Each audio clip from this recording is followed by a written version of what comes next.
Wherever you go, whatever you do, throw a little at it. Omax, Vest and Briefs. தற்போது கிடைத்திருக்கும் அண்மை செய்தி. திமுகவுக்கு எதிராக நாளை குற்றப்பத்திரிகை வெளியிடுகிறார் மத்திய அமைச்சர் பியூஷ் கோயல். திமுகவுக்கு எதிராக நாளை குற்றப்பத்திரிகை வெளியிடுகிறார் மத்திய அமைச்சர் பியூஷ் கோயல். இது தொடர்பான கூடுதல் விவரங்களை பதிவு செய்வதற்காக நமது செய்தியாளர் நாகராஜன் இணைப்பில் இருக்கிறார். வணக்கம் நாகராஜன்.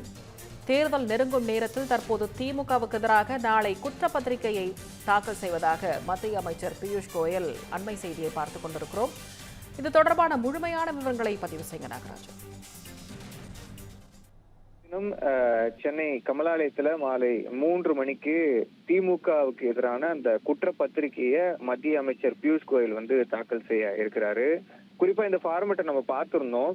மேற்கு வங்கத்துல திரிணாமுல் காங்கிரஸினுடைய ஆட்சியில நடந்திருக்கக்கூடிய குற்றங்களை ஒருங்கிணைச்சு மத்திய அமைச்சர் அமித்ஷா ஒரு சில தினங்களுக்கு முன்பாக குறிப்பாக அந்த குற்றப்பத்திரிகை தாக்கல் செஞ்சிருந்தாரு.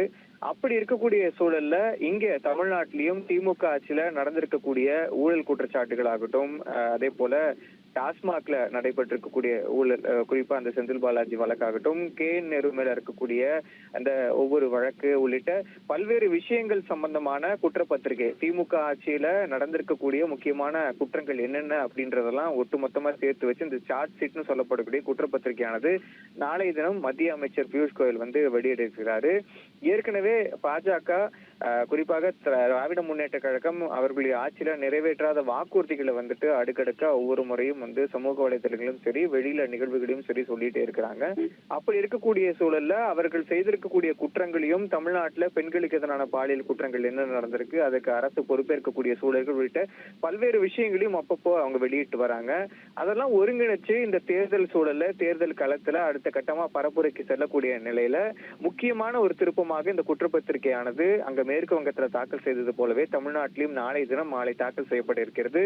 இது நிச்சயமாக திமுக அரசுக்கு எதிராக ஒரு பேசு பொருளான குற்றப்பத்திரிகை இருக்கும் அப்படின்னு சொல்லிட்டு பாஜக மற்றும் அதனுடைய சுற்று வட்டாரங்கள், அதாவது NDA கூட்டணி போட்டியிடக்கூடிய பகுதியிலும் சரி, எல்லா இடங்களிலும் சரி, தமிழகத்திலும் ஒரு பேசு பொருளா இருக்கும்னு சொல்லிட்டு பார்க்கப்படுகிறது. திவ்யா, முழுமையான விவரங்களுக்கு நன்றி நாகராஜன்.